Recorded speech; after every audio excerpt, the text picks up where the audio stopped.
अजितदादा पवार हे महाराष्ट्राच्या राजकारणातील एक अभ्यासू, अनुभवी आणि ठाम विचारांचे नेतृत्व होते। मतभेद असले तरी विचारांचा आदर राखणे आणि राजकारण्यांच्या पलीकडे जाऊन माणुसकी जपणे ही त्यांची खरी ओळख होती।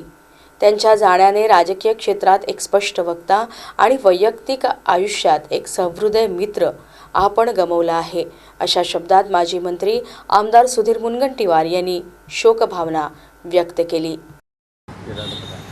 अजित पवारांच्या रूपाने आम्ही सर्वांनी एक सोनेरी हृदयाचा राजकारणी, ज्यांना त्यांच्या पक्षातलेच नव्हे तर महाराष्ट्राच्या राजकीय पक्षाचा कार्यकर्ता दादा म्हणून ओळखायचे, असा निर्भीड वक्तशीरपणाचे धनी असणारे दुर्मिळ राजकीय नेते म्हणून अजितदादाकडे बघितलं पाहिजे।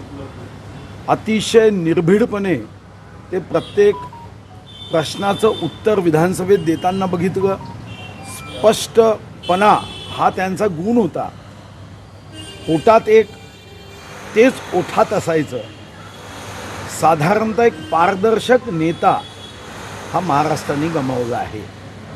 त्यांच्या पक्षातल्या कार्यकर्त्यांनी दादांचं नेहमीच समर्थन करत दादाला आपल्या कुटुंबातला एक सदस्य मानलं आणि अचानकपणे अशी घटना या महाराष्ट्राच्या प्रत्येक हृदयामध्ये एक दुःखाची किनार निर्माण करून गेली आहे।